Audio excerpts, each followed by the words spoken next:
له نیکه نه مرغه دم د هغه ناولو په لړ کې راغی چې ما یو څو ګوتې په شمار لوستي وو، نو دم هغه د ما د خوښې ناولونه وو. بله شکه چې یو اغېز خو یې دا دی کله چې ما دا کتاب لوستی دی د غزې په اړه چې لیکل شوی دی او په مجموع کې نن ورځ غزه د ټول بشریت یو مشترک میراث دی چې متاسفانه په وړاندې هغه ابرقدرتونه او کوم بشري وجدان چې دی کم ورته رغلی دی او یعنی داسې یوه لویه غمیزه ده چې په دې کې هڅه شوې ده چې وکولی شي دغه ځای درد ښه احساس کړی شي دلته. نو کله چې دا ما لوستی دی زه په خپله داسې احساس کوم لکه زه چې غزې نه راغلی یم او ما دغه غمیزه ټوله په سترګو لیدلې وي او کله چې د کتاب هم ته لولې داسې احساس کوي چې په مغو کنډوالو کې او په مغو خرابیو کې ته ګرځې او هماغه د باروت بوی احساسوي یا داسې هوا احساسوي چې یا د وینو بوی کې لګي. نو دقیقا یو اغېزناک اثر دی. کله چې ما صابر صاحب نه پوښتنه وکړه چې بعضې ناولونه وو چې هغه ډېر پوښته لیکل شوي وو، د هغې د پوښتنه مې ته وکړه چې تا دا لوستي دي که نه، ځکه چې کله یو اثر منځته رسي یو اقتباس دې کوي. نو که څه هم دا هغه نه و لوستي خو ده په دې برخه کې یو آموزش لیدلی و، نو په دې اساس د یو مؤثر کتاب لیکلی دی. کله چې دا کتاب ته لولې مهم مسایل چې کې مطرح شوي دي او ما د هغه ابتدایي پوهې په اساس چې د ناول په اړه یې لرم، په دې کې چې هغه کوم ډیالوګونه دي ډېر ښه ژوندي دي او دغه ناول په همدوی ښه ژوندی شوی دی او ښه مخته تللی دی چې په دې کې هغه مسایل چې کله مخته رسي او کوم آرایش چې ورکړل شوی دی او کومه هنرمندي چې کې شوې ده ډېر ښه پایل لري او ډېر ښه اوج لري او بیرته ورو ورو چې کله تنازل پیدا کوي او پای ته رسي په یو ډېر ښه پیغامو سره پای ته رسي چې که فکر وکړو یا داسې بنسټونه موجود وي نو دا د یوې ښې جایزې څښتن کېدلی شي مو په نظر. په دې کې چې یو مهم څه چې ما ډېر خوښ شوله د دې کتاب یو نوم چې دی د غزې وروستی شپه هغه ډېر ښه پې انتخاب شوی دی او ښه پې راغلی دی او د دو هغه ټول پیغامونه یې ښه ورسره وصل کړي دي.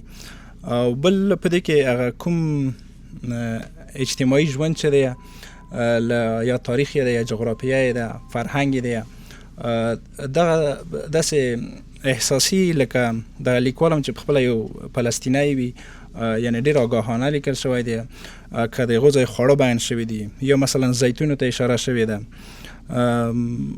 دا ټول یعنی ډېر جالب دي. بل چې یعنی ډېر که څه هم دا یو هنري اثر دی په دې کې چې یو کرکټر دی په وروستیو کې چې فرهان نومیږي هغه دغه عاقبت هم د ما ډېر خوښ شول، ځکه چې په دغه پیښه کې ډېر ناولونه داسې وي چې دغه وژل او کیسې ډېرې زر زر وکړي او ډېر شکایت دغه کې د مفکرینو نه چې موږ باید ناول ډېر طبیعي ولیکو، خو د طبیعي ناولو په وړاندې بعضې ستونزې دي. مثلا په افغانستان کې که موږ په د ډیالوګو کې بعضې طبیعي مسایل واخلو او هغه لهجوي وي هغه به موږ ته ډېر مشکل پیدا کوي، ځکه که یوه لهجه د یوې منطقي وي او په ډیالوګ کې یوه داسې خبر وشي دغه نه یوه سوء برداشت کیږي، نو بناً دلته هغه طبیعي ډیالوګونه ډېر نه اخیستل کیږي. نو د ما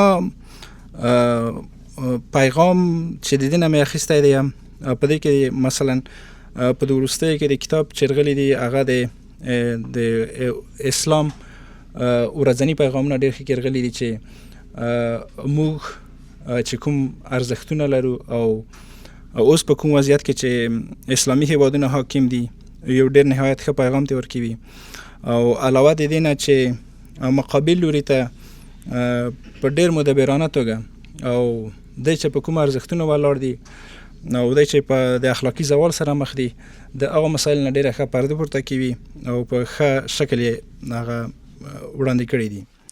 نو زما وړاندیز دا دی چې که څه هم دا کتاب په پښتو لیکل شوی دی او مؤثریت به هغه وخت لا ښه ډېر وي چې که دغه اثر په عربي ژبې ته ترجمه شي او علاوه د عربي نه که دا په انګلیسي هم ترجمه شي، ځکه چې موږ ډېر تمرکز په دې دی چې باید ژباړه پښتو ژبې ته وشي یا فارسي ژبې ته وشي، او د موږ د لوري نه یعنې داسې څه ترجمه شوي نه دي چې موږ ښه وپېژندلی شي. په دې کې برخه کې مثلا ډېرې کم کتابونه پیدا کېږي او تر ډېرې بریده پورې هغه خاطرې وي چې هغه هم خپل موثریت لري، خو بیا هم کم داسې هغه کېږي.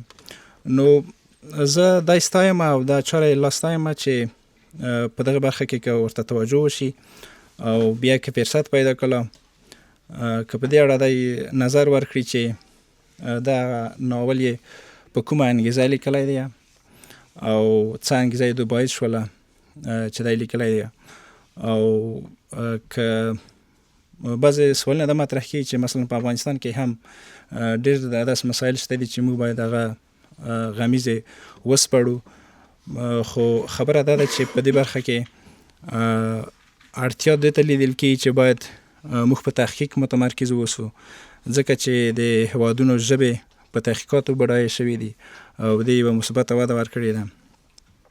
خو بیا هم زه یعنې دا سوال په دې شکل نشم اخیستی چې دا یوازې باید د دې ځواب ورکړي، بلکې زه د کار ستایم او نهایت زیات ستایلو دی.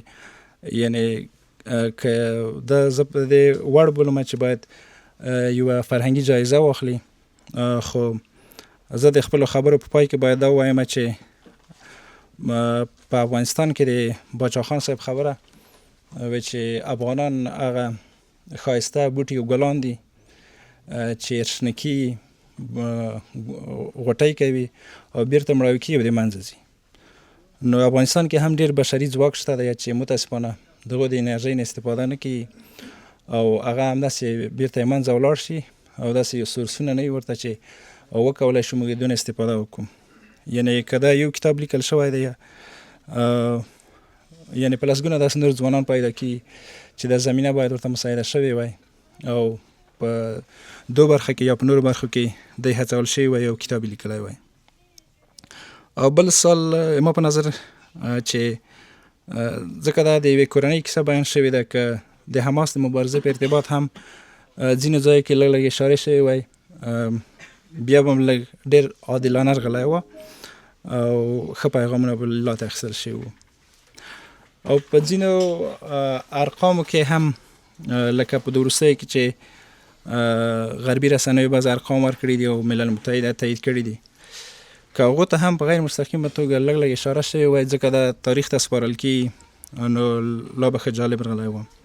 نو مجموع کې زه دا ستایم او هیله مو دا ده چې دې ناول تقریبا 4 وارې ما ته ژړا راوستلې ده او هیله مو دا ده چې بلې بیرته داسې یو ناول لیکي چې موږ وخندوي. ډېره مننه.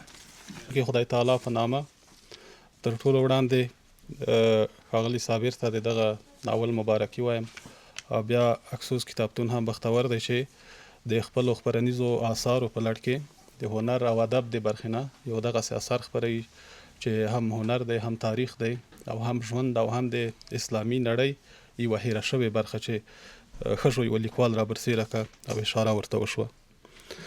کله چې موږ د ناول خبرې کوو، په ناول کې موږ 2 ډوله ناولونه یا په اوسنۍ ناول لیکنه کې 2 ډوله ناولونه ډېر مطرح دي. یو کرکټر محوره ناولونه دي چې لیکوال کوشش کوي چې همغه خپل کرکټر برجسته کړي، پیاوړی کړي. لکه تاسو د میرویس خان نیکه ناول وګورئ یا د شفیقي صاحب وروستي ناولونه وګورئ، دی مجبور دی چې په کرکټر پسې لاړ شي او د ملي زعیم یا مشر په توګه هغه شخص موږ ته رامعرفي کړي. او کرکټر محوره ناولونه معمولا کله کله منفي اړخونه نه لري، یا که د تبلیغاتو پر ضد کاریږي یا ځینې وخت استفادې ورنه کېږي، حتی جنجالونه هم راپارولی شي دا ناولونه چې کیدای شي ډیوډ جونز تاسو ته یاد شي او بیا نوم بدل شو. ولې بدل شو؟ ځکه په کرکټرونو کې په فرهنګي ټولنو کې لا هم زغم نشته او د چې موږ خپلې پیښې هم نشو لیکلی. علت یې دا دی چې موږ د کرکټرونو له تنازعي حالت څخه نه یو خلاص، یعنې جنجالونه ورباندې موجود دي. همدا اوس هم د غازي امان الله خان په اړه تاسو څرګندونې وګورئ یا تاریخي آثار وګورئ څوک یو څه وایي څوک بل څه وایي، نو تاریخ په دې برخه کې بیا قضاوت نشي کولی. او بل ناولونه چې ډېر زیات مهم دي هغه پیښ محوره ناولونه دي یا حادثه محوره ناولونه دي. په دغه برخه کې بیا زموږ لیکوال ښې تجربې ترسره کولی شي، ځکه موږ تاسو ټول د پیښو شاهدان یو، هره ورځ پیښې وینو، کله کله حتی موږ خپله کرکټرونه یو، د ژوندیو پیښو کیسې لیکلی شو. نو په دې اساس دا ناول یو پیښ محوره ناول دی. دغسې پیښې چې هره ورځ موږ او تاسې ګورو، د ټکنالوژۍ په برکت فکر کوو چې موږ هم د غزې په یوه کلي کې اوسیږو او غزې ته د خپل هیواد د ولایت په سترګه حتی کتل کیږي، حتی په خپل هیواد کې جوړه شوې برخه ده. هیڅوک تاسو ته نه وایي چې فلسطین کې څه روان دي، حال دا چې غزه د فلسطین یو ولایت دی، یعنی په خپل هیواد کې هم دومره د پردیتوب احساس ژوندی شوی چې څوک فلسطین نه ورته وایي، غزه ورته وایي. نو دا مهمه ځانګړنه ده. او بله دوه خبرې نورې کوم، بیا راځم د ناول ځینو شننو ته چې د تاریخ او هنر سره زموږ استاد چلند دی. کله چې موږ تاریخي ناولونه لیکو، تاریخ بیانوو، یو شک دا دی که تاریخ هنر ته واوړي هغه مصنوي کیږي، یا تر ډیره پورې بیا تاریخ تر ډیره هغه حقیقي بڼه د لاسه ورکوی شي. په دې اساس باندې یو ډیر نری توازن یا اړیکه پکار ده چې لیکوال د هنر او د تاریخ سره یو چلند وکړي. دلته ناصري صاحب مخکې ځینو ارقام او شمیرو، ځینو ګزارشونو، راپورونو ته اشاره وکړه، هغه اوس د تاریخ یوه برخه ده. اما هنر موږ ته دا وایي چې نه، موږ یوازې د یوه انسان زړه ته ګورو، د غزې د یوه دردېدلي ماشوم زړه ته ګورو، او دا زړه بیا د ټولو زرګونو ماشومانو استازی دی، یعنی په اصطلاح جز د کل یو تصویر دی چې موږ تاثیر اخیستی شو. او بله خبره د تمدنونو د ټکر مسله ده. تمدنونه خو کله کله د وخت یا د تاریخ په تېرېدو سره خپله شرمیږي، رازرغونیږي او راپرزیږي. کېدای شي تاسو د افسټین د قضیې دا پیښه وګورئ چې بشري حقوق، نړیواله اعلامیې، قوانین، اصول، دا ټول تاسو ته یوه ډرامه ښکارېږي. کله کله په پخوانیو تمدنونو تاسو بې باوره کېږئ یا پخوانۍ لاسته راوړنې درته په اصطلاح ټوکې ښکارېږي. دلته هم لیکوال ښه کار کړی، دغه مسالې ته اشاره کړې ده، ځکه چې د دوی دوو ماشومانو یا د فرهان پلار او د هغې مور خپله هم د تاریخ او تمدن ښوونکي پاتې شوي دي، یا تر ډیره پورې د ټکنالوژۍ او د انجینرۍ او د راډیو په برخه کې د اطلاعاتو رسونې یوه وسیله ده، پاتې شوي دي. نو په دې اساس باندې دا د هغه کتاب بیرونی تصویر چې ما تاسو ته وړاندې کړ ښه راخیستل شوی دی. کېدای شي په دې کې ناصري صاحب دا پوښتنه هم ځواب شي چې ستا انګیزه څنګه ده. کله کله که موږ له لیکوال څخه انګیزه وغواړو، لیکوال دا راته وایي چې بیا مې دا کتاب د څه دپاره لیکلی. شاعر یو شعر وایي، خپله چې د خپل حالت بیان وکړم، بیا نو دا شلېدلی ګریوان څه معنا. نو کله کله د چا د ګریوان څخه موږ د هغې حالت بیانولی شو، او انګیزې که چېرته موږ د لیکوال څخه یا په هنر کې وغواړو، بیا خپله د هنر ریښې ته زیان رسیږي. نو دا انګیزې یوه غوټه، یوه تلوسه چې باید لوستونکی په هغې پسې وګرځي. راځم ځینې کرښې مې په بله برخه کې هم مطرح کړي چې وړاندې کوم، او دا یوازې دې لپاره دي چې د ناول په برخه کې، د داستان په برخه کې یا د مخکتنې په برخه کې موږ یو څه کره کتنه هم شامل کړو. زموږ په ادبي کړیو کې د لوی لیکوال خبره مطرح کیږي. لوی لیکوال کله کله موږ هغه چاته وایو چې لوی کتابونه ولیکي. پخوا په ناول لیکنه کې سیالۍ دا وه چې 200 صفحې ناول یې لیکلی، 1500 صفحې لیکلی، 1000 صفحې ناول یې لیکلی، فکر کوو چې دا به لوی لیکوال وي. خو نه، اصله تیوري دا ده چې لوی لیکوال هغه دی چې لوی موضوعات راخلي، ستر موضوعات راخلي، د سترو نړیوالو ټکرونو پر وړاندې ځان مطرح کولی شي. د چې زموږ ادب هم نړیوالې کچې ته نه لوړېږي، یو لامل یې دا دی چې موږ په نړیوال کلي کې د نړیوالتوب څخه ویریږو، خبره نشو کوی، یا مو معلومات افاقي دي ډېر کم دي، یا هغه شیبې ته نشو ورداخلېدلی، یا خپله په هغه مکان کې واقع نه یو. نو په دې اساس باندې زه وایم چې صابر صاحب هم په دغه پله باندې پل ایښی، او دته موږ لوی لیکوال ځکه ویلی شو چې ده هم د یوې لویې پیښې په اړه، د نړۍ د یوې لویې هېرې شوې تراژیدۍ په اړه یوه موضوع راخیستې ده او انتخاب کړې ده. تر دې وړاندې ما یوازې هغه د حماس د سیاسي مسؤل یو کتاب لوستی و چې اغزي او لاونګ په نامه، یو څوک راډیوګانو نه نشرېده، د فلسطین یو تصویر یې راکولو، حتی دی چې خپله د هغه سیمې اوسېدونکی هم و، غزه یو څه پیکه نصب کړې وه، ځکه په دغه ناول د سیاسي لیدلوری ایډیالوژي وه، یا لږ دغه حس و چې ځان د یوه قهرمان او مسؤل اتل په توګه وترشي. اما دغسې یو بېطرفه کس ته اړتیا وه چې دا ولیکي، او په دې کې د ده ډېره ښه ځانګړنه دا ده چې ده د خپل احساسات ساتلي دي. که چېرته دا بل هېواد ته وژباړل شي، ممکن دوی دا حس نه کړي چې دا د کومې نظریې خاوند دی، څنګه سړی دی لیکوال، دی به ډېر احساسات لري، ډېر به غوسه وي، اما ده خپله غوسه کنټرول کړې په دې ناول کې، یعنی په طبیعي ډول هغه تصویرونه راکاږلي، چې دا ډېره مهمه ده. او بله خبره دا ده چې ناول ښه پیل او پېښې او مکالمې لري. ښه پیل په دې دی چې له اوږدو مقدمو څخه خلاص دی، راساً په یوه دغسې شیبه باندې راڅرخیږي چې هلته یو 2 ماشومان کرکټرونه دي، د هغوی مور و پلار دي، د دوی په کور کې آرام ژوند دی او پیل معمولا د یوه دغسې منظرې څخه موږ تاسې راجذبوي او ورسره هم اخلي. بل کرکټرونه یې که څه هم له افغاني لیده کتل، څه ناڅه د افغاني لیده ورته کتل شوي او شاید د یو عرب ماشوم له طبیعت سره یو څه توپیر ولري. یعنې کله کله چې موږ تاسې محیا ګورو یا فرهان ګورو، کله کله د دوی لوبې چلند او کړه وړه د یو افغان ماشوم په څیر دي او ماشومان موږ په دې توپیرونو نشو ویلی، ځکه ماشومان که د مشرق که د مغرب دي، د ژړا او د خندا انداز یو دی، په دې کې موږ بدلون نشو راوستلی. هیڅ امکان نه لري چې د خپل د ماشومتوب ځینې تجربې په دغه 2 غذایي ماشومانو باندې نه وي تطبیق کړې. بله خبره د لید زاویه ده په دې ناول کې، یعنې مونولوګ ده. په دې معنا دې ته ناصري صاحب هم اشاره وکړه، دی یوازې په دغه کورنۍ کې منحصر پاتې شوی دی. حال دا چې دا یو 3 ګونی مثلث دی، یوې خواته د غزې مجاهدین یا د حماس مبارزین دي، تونلونه دي، کیسې دي، یوې خواته له دې کورنۍ پرته نورې ګاونډۍ دي یا کمپونه دي، او بلې خواته بیا اسرائیلي عسکر دي. لږ تر لږه د لید زاویه باید د دې کورنۍ څخه یو څو شیبې راوتلې هم وای، یا د دغه کرکټر محورۍ نه یو څه راوتلې وای، د غزې پر منځ کې هم یو تصویر راغلی وای، د حماس د پټو تونلونو یوه کیسه هم راغلی وای، د مجاهدینو یوه قضیه هم راغلی وای. دلته 2 ځله اسرائیلي عسکرو ته اشاره شوې ده، یو چې د بیت المقدس سره هغه سپینګیری د جمعې له لمانځه وروسته په قتل رسوي، او بل کله چې اسرائیلي عسکر په کنډوالو کې د فرهان عکس د ټانګ یا د توپ په مرمۍ سره رانړوي. دغه 2 وحشتونه هلته انځور شوي. نور یوازې د تیارو غږونه دي، شور راځي، اما د هغوی طبیعي ده چې تیارې کله شور راځي هغه خو ځان سره ورانۍ راوړي، هغوی خو ګلان نه شني. دغه نوعیت هم باید یو څه بدل شوی وای او تر ډیره پورې یو د یوې 3 ګوني مثلث یا تریلوجي غوندې د تصویرونه راخیستل شوي وای، دا ناول به ډیر بشپړ شوی و. که د کره کتنې له لحاظه دې ته وګورو، لامل یې شاید دی چې لیکوال په صحنه کې نه دی، د خپلې مشاهدې د رسنیو د انټرنیټ او شبکو په واسطه هلته راخیستي دي چې دا یې هم لوی کار کړی دی. نو کله کله چې موږ د مکان څخه خبرتیا ونه لرو په ناولونو کې، ممکن دا ستونزې هم راسره موجودې وي. بله د ناول ژبه ده، په عمومي لحاظ روانه ده، جذابه او انځوریزه ده او د یو ناول حق یې ادا کړی دی. اما ځینې ستونزې هم پکې موجودې دي په دې ژبه کې چې باید توغل شوی وای، کتل شوی وای، خبرې ورباندې شوی وای. مثلا په ډالۍ کې، دی په ډالۍ کې وای لیکوال، بلکې د هغو انسانانو کیسه یې را ژوندۍ کړه او ستاسو تر لاسونو یې در ورسوله چې د نړۍ په سیاسي بړبوکۍ کې ورکه شوې وه.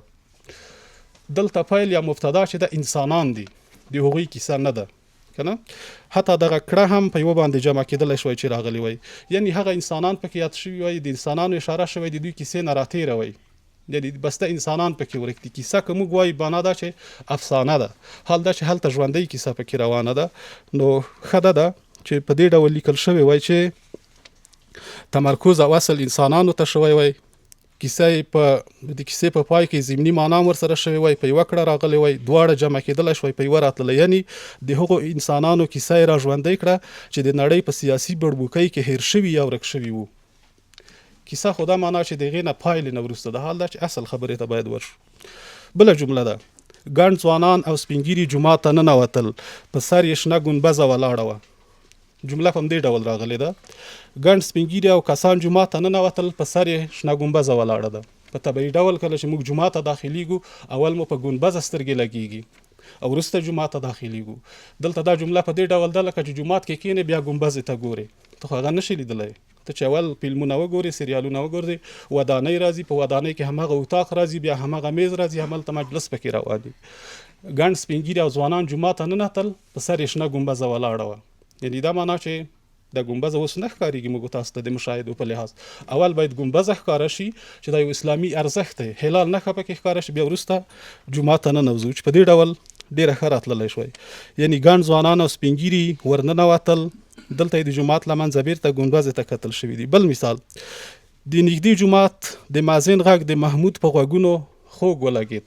دلته اصل کرکټر زموږ محمود دی، دلته اصل محمود دی، همدی کرکټر دی، سمون یې باید داسې شوی، د محمود په غوږونو د نږدې جومات د اذان غږ خوږ ولګېد. یعنی په محمود خوږ ولګېد یا په غوږونو یې خوږ ولګېد. دلته زموږ هدف لومړی غوږونه دي، همدا شخص دی، وروسته اذان دی. دې ته راځو. کیدای شي لیدلوری له کرکټر څخه اذان ته اوښتی وي او اذان خپله د تقدس یوه بله نښه وه. بل مثال صحیح ده. سهارنۍ تودوخه د محیا په مخ ولګېده، لاسونه یې اوږده وغځول. سهارنۍ تودوخه د محیا پر مخ ولګېده، د محیا پر مخ سهارنۍ تودوخه ولګېده. اصلي زموږ کرکټر مهم دی. لاسونه یې اوږده وغځول، اوږده هم یوه معنا لري، غځول هم همغه معنا لري. فقط لاسونه یې وغځول معنا بشپړولی شي. محیا له سړي لاس بیل کړ. محیا له سړي لاس بیل کړ معنا دا چې لکه چې پرې کړ. موږ وایو چې محیا له سړي لاس خوشي کړ. لاس خوشي کړ زموږ ستاسې معمول کلمه ده. سرې لمبې له یوې ودانۍ تاوېدې.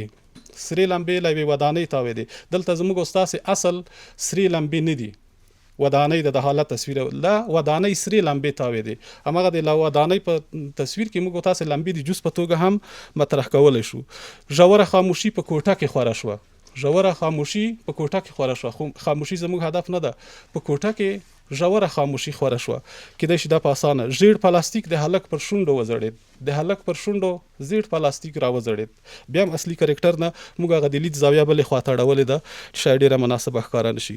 یوه ښځه په کونج کې ناسته وه، باد ولګېد، د نوي زېږېدلي ماشوم سترګو ته یې لاس ونیو. یوه ښځه په کونج کې ناسته وه، باد ولګېده، د نوي زېږېدلي ماشوم سترګو ته یې لاس ونیو. بیا هم کول باد دی. لومړی ښځه په کونج کې ناسته وه، باد ولګېد. اول باد ولګېد او دغه علت شو. اوس یې معلول ذکر کوه چې په کونج کې ناستې ښځې د خپل ماشوم سترګې پټې کړې تر څو د باد نه خاورې ورنشي. یعنې یوه فاصله پکې راغلی چې دا وقفه ایجادوي. بس بل ځای وایي محیا وایي چې د پلار قاتلې د پلار قاتلې. دا سمون هم ډېر منطقي نه دی. لور که هر څنګه شي بیا په مور ډېره ګرانه ده. ډېر په سختۍ شاید خپلې مور ته د پلار قاتل ووایي، ځکه هغه تر ډېر زیاته مهربانه وي په دې باندې.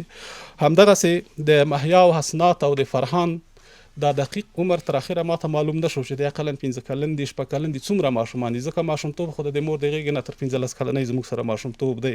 یا دوی ترمنځ د عمرونو تفاوت او توپیر څومره دی، دې ته هم باید اشاره شوې وای. په وروستۍ برخه کې ځینې پیغامونه مکالمې دي چې درنې شوي دي، سنګینې شوي دي، یا یو څه فلسفي شوي دي، یا تر ډېره پورې کیدای شي د لیکوال یو څه اغېز ورباندې ښکاري طبیعي روال ته تر ډېره نه دي. مثلا د بوډا او آینې مکالمه ډېره فلسفي ده چې د ماشومانو تحلیل څخه ډېره ګرانه ده. یو بوډا د آینې ته خاندي، د تاریخ او تمدن کیسه ورسره کوي. مثلا د ټولنیزې حافظې نظریه هلته مطرح شوې چې ډېره سخته ده. پر خاموشۍ کې جګړه او اصطلاحات، یا دا وینا چې ژوند ته درناوی د مرګ له درناوي راټوکېږي. دا ډېره ګرانه خبره ده چې د ماشومانو له لیدلوري هلته واضح او څرګنده شي. نو دا په ژبني برخه کې ځینې هغه کلمې وې چې د لیکوال لیدلوری بلې خواته ورناوښتی. موږ تاسو د لیکوال لیدلوری تر ډېره پورې په همغه کرکټرونو باید راوڅرخېږي چې هلته ځي، او ضمني پېښې په دې کې باید رامنځته نه شي. نو مهمه خبر دا ده چې موږ تاسو د 20مې پېړۍ یوه تراژیدیکه کیسه راخپله کړې ده. یوه لیکوال مو نړیوال لید پیدا کړی دی، کیسې یې لیکلي، او تر ټولو مهمه دا چې د ملتزم ادب یا د متحد ادب د یوه لیکوال په توګه ځان ثابت کړی دی. ځکه دا ټول یوه وینه ده، د بشریت درد دی، او دا درخیستی لویه ځانګړنه یې همدغه ده. او د ده ژوندلیک په آخر کې راغلی، په دې کې صابر صاحب ویلي چې د لیکوالۍ یا د ناول لیکنې ځینې کورسونه یې ویلي دي. زما نظریه دا ده چې کورسونه یا تیورۍ معمولا زموږ څخه د عملي تطبیق ځینې مهارتونه اخلي. ښه ده چې د کورسونو یا د ناول لوستنې په دې باندې اکتفا ونه کړي. تر دې تر ټولو ښې د خپل مشاهدات دي، هغه مطالعات او د تاریخي ناولونو مطالعه ده. په کورسونو کې یا په روزنیزو هغه کې نه ناول زده کېږي، نه کیسه زده کېږي، بلکې لا تا ته د تیوریو بندونه ایجادوي چې بله ورځ یو قدم هم وانخلي، یا وډار شي، یا یو ډول شیطاني ویره ستا په ذهن کې اچوي چې کیسه ونه شي لیکلی. نو ښه دا ده چې د دې څخه دی ځان راوباسي او په عملي ډګر کې تر ډېره پورې دی خپلې تجربې، خپلې مشاهدې په ښه ډول څرګندې کړي، برجسته او غښتلي کړي، او خپل لیدلوری تر ډېره پورې د یو اصل هویت په توګه تر اخره وساتي. ډېره مننه. الرحمن الرحیم. ایاک نعبد و ایاک نستعین. شروع کوم په نامه د هغه چا چې خاص عبادت تا ته کوم او تا څخه مدد غواړم. در روم ګډون کوونکو مشرانو، استادانو، مسؤلینو، ځوانانو، ویاړ لرم چې نن د داسې کتاب په مخ غونډه کې اشتراک کوم چې هغه انساني درد چې د ټول بشریت سره شریک دی د تاسو سره پرې تبصره کوم. دوستانو ډېر خوشحاله یم. ژوند مختلفې مرحلې لري. انسان د الله نایب دی د ځمکې په سر باندې. زه قدرمن صابر خان ته د دې کتاب مبارکي وایم. رمان هنر دی. دا چې په هنري ژبه باندې پرته د دې چې غزه لیدلې وي، د کتاب د انځور نه تعبیر غزه په سره رنګ باندې کړی دی. سور رنګ د وینې معنا ورکوي. موږ مشترکات انسانان چې ډېر ارزښت لري، ژوند ارزښت لري، په هغې قرباني کړل، په هغو سرښندنه، په هغې ځان قربانوله، دا ډېر لوړ مقام دی، ډېر لوړ ارزښت لري. دوستانو منم د مو آن حضرت صلی الله علیه وسلم معراج ته سفر د دغه مقدس مځکې د بیت المقدس نه شروع شوی دی. هغه سفر موږ یو مشترکات لرو د غزې سره چې هغه ناورین، هغه دردونه چې نن د بشریت دپاره، دغو ماشومانو دپاره چې تاسو د تلویزیونو څخه، د رسنیو څخه ګورئ، هغه هم انسان دی، د الله مخلوق دی. د انسان د او تمایلاتو دپاره چې د اخلاق نه لرې دي، چې د انسان انساني ارزښت، اخلاقیات، معنویت، د اسلام اوامر هغې ته منفي پدیدې وایي، په هغې باندې اخته دي. نن نړۍ په دې ښکېل ده چې څنګه اقتصادي برنامې جوړې کړي، څنګه خپل حاکمیت، خپل متحدین په یو مځکه کې وساتي. د هغې دپاره یې جنګ، اقتصادي جنگ روان کړی دی. دلته د انسان ژوند، د انسان ارزښتونه، اخلاقي ارزښتونه، همدردي، هغه څه چې نن ادبیات ډېر یادوي، حقوق بشر چې ټول دروغین تبلیغات دي، هیڅ ارزش پیدا نکړم. آیا د غزې ماشوم انسان نه دی؟ آیا 15 لسیزه په دې مځکه کې جنګونه موږ انسانان نه وو؟ نن د مځکې په هر کونج کې چې هر آفت تاسو وینئ، دا د انساني هغو تمایلاتو چې په هغو کې اقتصاد دی، منافع دي، ځان غوښتنې دي، لویي ده، حاکمیت دی، د هغې په خاطر کېږي. نه د حقوق بشر سوال دلته مطرح دی، نه د انساني اخلاقو مطرح دی، نه د حقوق بشر مطرح دی. زه د دې په خاطر صابر خان څخه ډېره مننه کوم، که څه هم دی نه دی تللی، من حیث د ما د مورنۍ ژبې د یو انځور کړی دی، یو کتاب یې لیکلی دی. لکه څنګه چې صفي جان وویل، زه هیله من یم چې نوره نړۍ به اولین ځل رومان د پښتو ژبې نه ترجمه کو. دا د ما دپاره ډېر ارزښت لري. منم چې د رحماني صاحب خبره د ادبیاتو په لحاظ بل شاید چون لیکوال ځوان دی، په هغه څه چې لازم دي، هنري ادب د رومان لیکنه لږ نیمګړتیاوې نه ولري، ولیکن د ما دپاره هېڅ نیمګړتیا نه ده. زه دې ته ارزښت ورکوم چې نن زما مورنۍ ژبه بیرته اولی موقف پیدا کوي، د مطبوعاتو د لیکنې د کتاب ژبه کېږي. دا ما ته ډېر ارزښت لري. ارزښت په دې لري چې نن لوی اکثریت زما د مځکې پښتانه دي، هغه د کتاب نه لرې وو. نن هغې ته کتاب دغه په مورنۍ ژبه لیکل کېږي، د دنیا حوادث، د دنیا انځور ورته وړاندې کېږي. څومره د ارزښت ځای دی. زه په دغه معنوي نکته باندې ډېر فوکس کوم. ما ته ډېر ارزښت دا لري من حیث د هغه څوک چې د کتاب سره انډیوال یم. تاسو پوهېږئ چې د کتاب معنا آګاهي ده. کتاب یعنې معلومات. کتاب ټول یو رقم نه دی. انواع د کتابونه وجود لري. آسماني کتابونه، مسلکي کتابونه، د زړه کې کتابونه، د لوړو تحصیلاتو کې رومانونه. د رومان لیکلی دی، دا نه آسماني کتاب دی، نه تحقیقي کتاب دی، نه تاریخي کتاب دی. یو انځور یې خستی دی د خپلې دیدګانه د انساني درد. هغه ماشوم د غزې چې د په تصویرونو کې لیکلی دی، هغه انځور کړی دی. موږ افغانانو هم په جنگ کې دومره قربانۍ ورکړي دي، تاسو باور وکړئ که غیر ارادي ما اوښتې څي.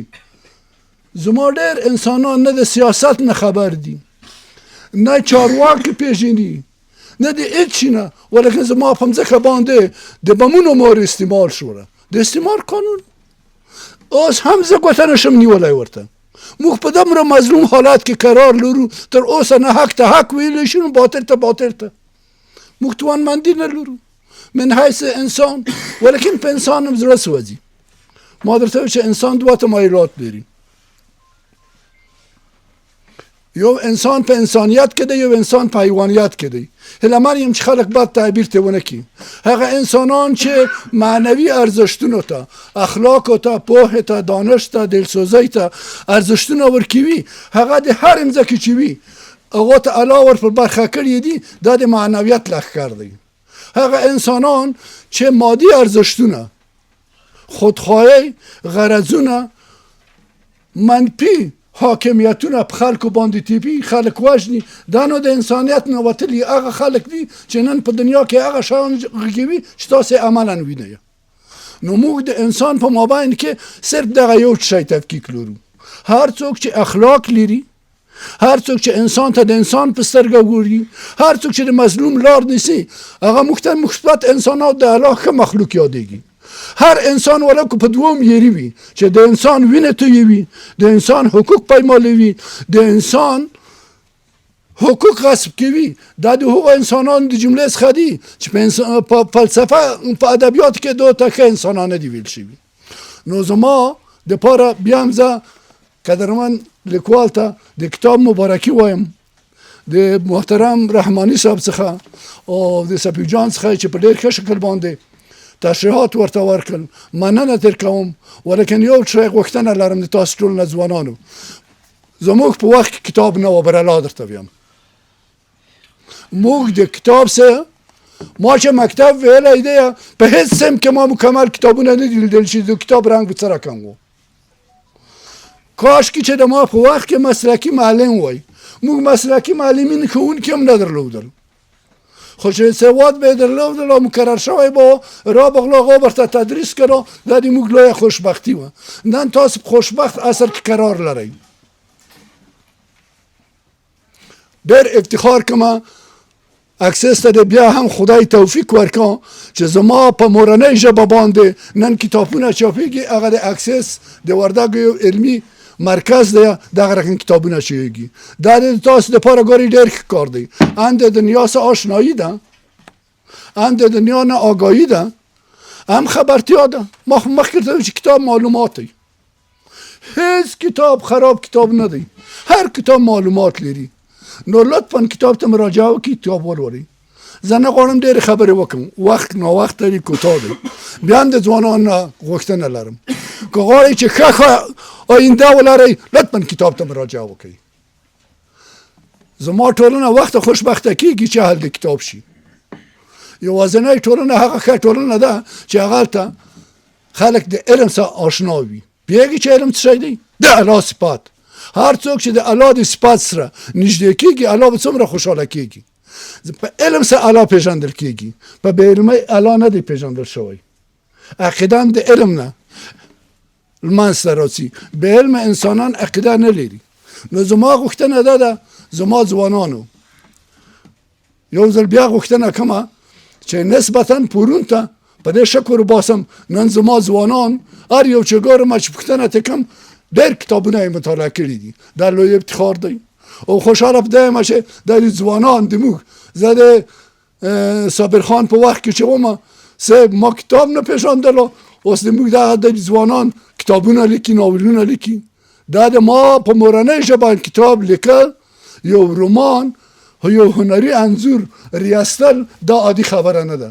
بیا مبارکي وایم د تاسو ټولو نه ډېره ډېره مننه. وخت کم دی، ډېرې خبرې مې کې د کتاب نه بیرون کړي وي، بخښنه غواړم. تاسو ټولو ته بیا مبارکي. السلام علیکم. على رسول الله وبعد، فقد قال الله تبارك وتعالى في القرآن المجيد والفرقان الحميد: بسم الله الرحمن الرحيم، اقرأ باسم ربك الذي خلق، خلق الإنسان من علق، صدق الله العظيم. د هر سنه مخکې اولا السلام علیکم ورحمة الله وبرکاته. ثانیا د الله جل جلاله شکر او شکریه ادا کوم چې زمونږ او ستاسې په جامعه کې او خصوصا زمونږ د سپینګیري مشران چې د مجلس ته راغلي استادان، ادیبان او بیا داسې ځوانان چې هغوی داسې ناولونه لیکلي دي، د دې شکریه زه ادا کوم. او د دوی ته د الله جل جلاله نه مزید توفیق غواړم چې پاینده کې هم جامعې ته او اسلامي نړۍ ته اسلامي امت ته داسې خدمات وړاندې شي. اگر چې موږ خو په موضوع باندې خبر نه وو، زه قدرمن حاجي صفات الله جنازې ته تللی وو، پغمان ته د هغو ځای نه راوګرځېدو، داسې تم کېدو او د پروګرام سره مخ شو، موضوع نه موږ خبر نه وو. د 2 دقیقې څو شېبې چې دلته کېناستم نو زه د دغې شېبو نه ډېر متاثره شوم. زمونږ او ستاسې په جامعه کې نن سبا چې ګورو خلک قسمه قسمه تجارتونه او بزنسونه او د دنیا هغه ضرورتونه مخ ته وړي چې داسې یو بزنس او داسې یو خدمات چې په هغې کې هلته د مفکورې روښانتیا، د جامعې روښانتیا او د وطن روښانتیا د هغې څخه خپرېږي. دا یو ښه بزنس، دا یو ښه تجارت او الحمدلله داسې یو ټولنه چې په هغې کې بیا داسې روحانیون راټولېږي او زموږ مشران غونته هغه پکې وي ځوانانو تر څنګ، انشاءالله دا به ډېره کامیاب او په مخ به ځي. نبي علیه صلات وسلام فرمایي په کومه ټولنه کې چې سپین ږیري وي هغه ماته لاس، دا نبي علیه السلام فرمایي د حدیث قدسي دی چې الله وایي چې په کومه جامعه کې سپین ږیري وي هغه الله ته لاس جګ کړي، الله جل جلاله د هغه دعا نه ردوي، ځکه خیر القرون قرني، بهترین د قرن زما قرن دی چې ما تر نږدې د بیا ثمه څومره څومره لرې کي.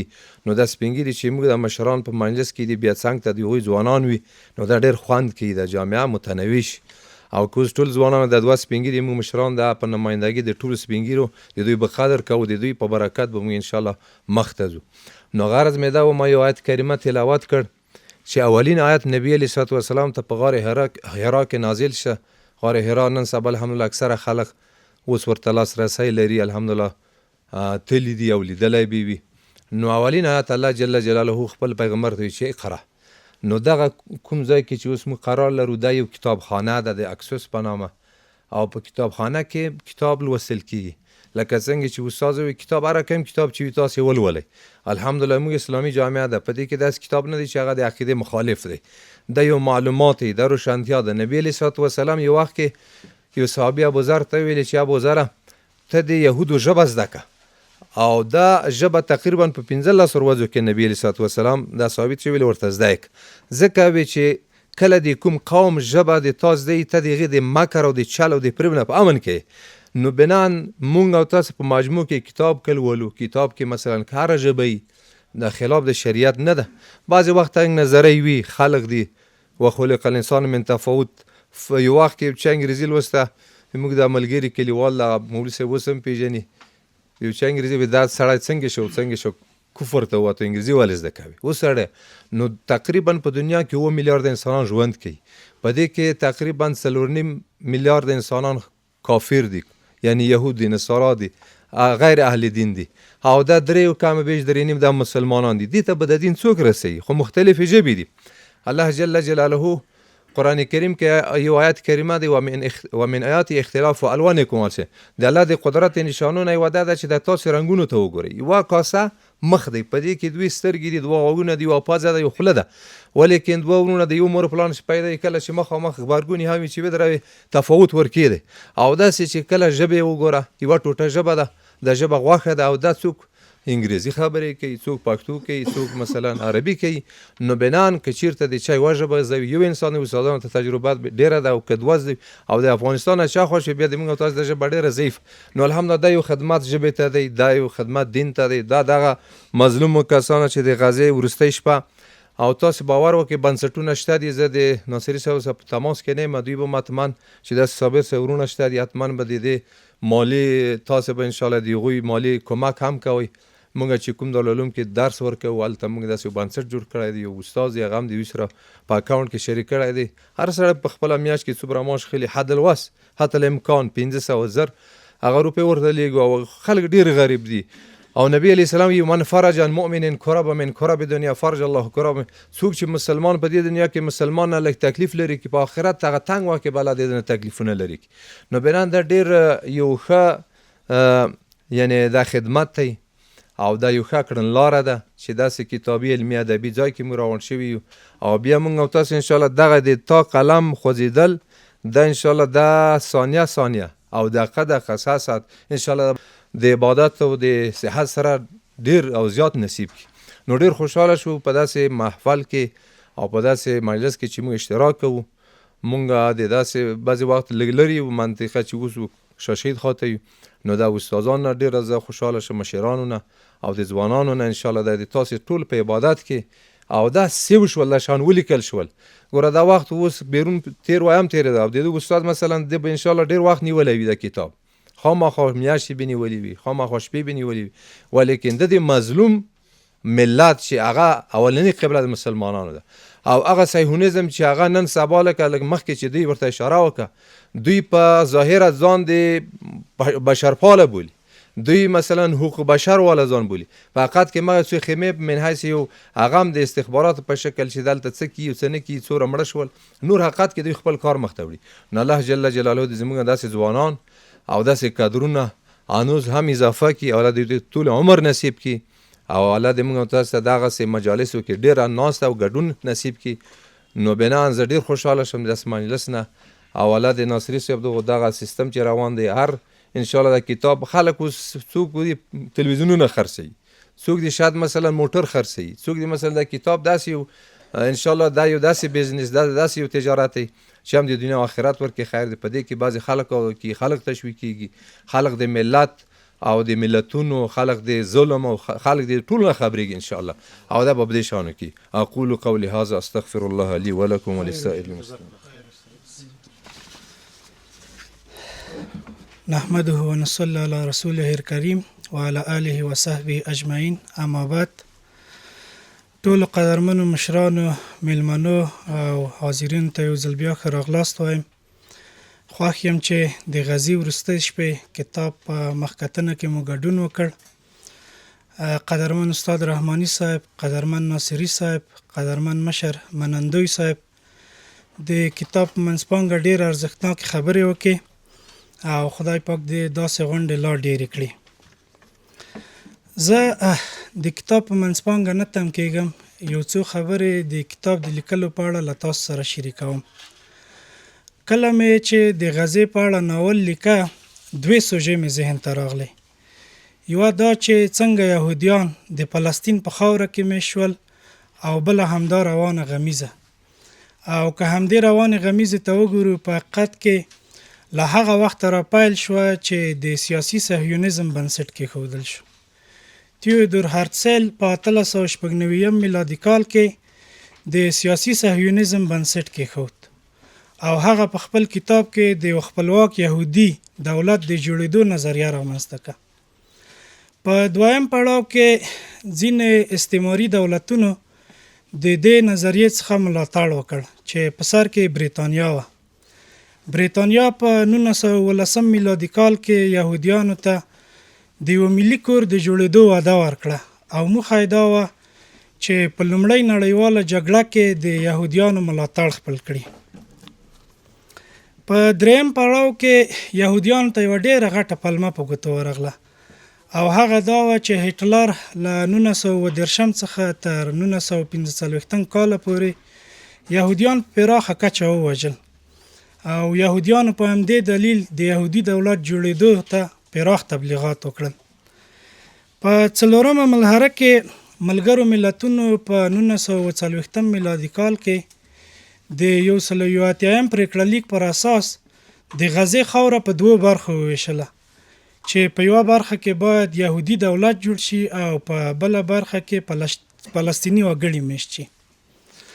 د ملګرو ملتونو دې ظالمانه پرېکړې د یهودیانو ادعا ته په یو ډول نړیوال مشروعیت ورکړ او د همدو ظالمانه پرېکړې پر اساس په هغه وخت کې 7,00,000 فلسطینیان له خپلو مینو څخه وشړل شول. په 1940 میلادي کال کې یهودیان پراخه کچه له اروپا څخه ووتل. په سر کې شمیر 50,000 تنو ته رسید چې په فلسطین کې میشت شول، خو وروسته شمیر 6,00,000 تنو ته ورسید. د ملګرو ملتونو د 181 پرېکړه لیک پر اساس تقریبا 59 سلنه خاوره د یهودیانو په واک او اختیار کې ورکړل شوه، خو فلسطینیان چې شمیر یې 80 سلنه و هغه وخت څه باندې 1.3 میلیون تنه و، له بده مرغه 43 سلنه خاوره په واک کې ورکړل شوه او هغه هم شاړه او غیر حاصلخیزه خاوره. او په همدې کال کې یوه خونړۍ جګړه هم رامنځته کیږي. البته دا خپله یوه خپلواکه سوژه ده، که څه هم په دې کتاب کې یو څه ضمني اشاره ورته شوې، خو لا مې هم په ذهن کې شته، که خدای توفیق راکړ وبې لیکم، او که نه له نورو لیکوالانو څخه مو هیله دا ده چې ویې لیکي، ځکه په لیکلو ارزي. او بله مهمه خبره دا چې په سر کې د اقصی 4 خاوې د نړیوالې خاورې په توګه مطرح شوې، چې نه به یهودیان واک پې لري او نه به فلسطینیان. خو اوس یې ګورو چې له بده مرغه د دې خاورې واک هم د یهودیانو سره دی. او بله همدا روانه غمیزه وه چې ومې لیکله، ځکه موږ په داسې یوه نړۍ کې ژوند کوو چې متضاد واقعیتونه لري. له یوې خوا د بشرپالنې مفکوره ده چې ټوله نړۍ په سر اخیستې، او له بلې خوا همدا لوی قدرتونه چې د بشرپالنې او انسانپالنې مفکورې څخه سیاسي بلندګوی جوړ کړی، له بده مرغه راځي مظلوم ملتونو کورونه او مینې ورانوي او وروسته صحنې ته راځي یو څو خیمې او لومړنۍ مرستې ویشي او له بده مرغه احسان یې بیا هم په مظلوم ملتونو باندې بار وي.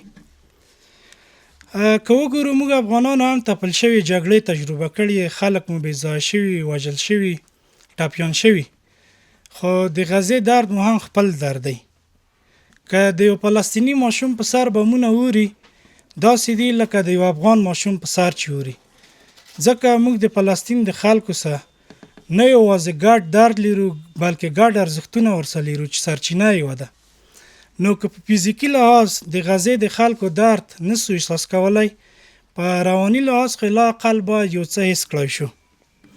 او زه فکر کوم چې دا د ادبیاتو رسالت دی چې نور ملتونه د یو مظلوم ملت درد په خپل زړه او وجود کې حس کړي، ځکه موږ په داسې یوه نړۍ کې ژوند کوو چې د زبرځواکونو او اتومي قدرتونو خبره د غزې د یوه ماشوم سپینګیري او ښځې تر خبرو او پریادونو په خلاصو غوږو اورېدل کیږي.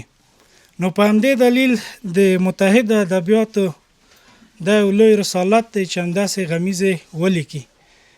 او که له بل اړخ ته یې وګورو، که چېرته موږ ځینې غمیزې په رسمي تاریخ کې ولیکو یا یې په رسمي ګزارشونو کې، نو هغه حس نشي انتقالولی. کوم حس چې په ناول کې انتقالي، هغه په رسمي تاریخ او خبر او گزارش کې نشي انتقالېدی، ځکه رسمي تاریخ چې دی آمار او ارقام ثبتوي، خو داستاني ادبیات د هر غمیز عدد ته څیره ورکوي چې هغه درد یې حس کیږي. نو په یو ډول ویلی شو چې متحد داستاني ادبیات کیدای شي چې د مظلوم د غږ یو ښه هغه وي، په اصطلاح سنګر وي، چې دوی غږ پکې منعکس شي. او بل له بده مرغه هره تراژیدي د وخت په تېرېدو یو څه عادي کیږي، خبرونه تکراري، تصویري ویډیوګانې لاس په لاس کیږي، او په دې توګه دغه غم او د تراژیدي چې دا یو څه عادي کیږي خلک ورسه.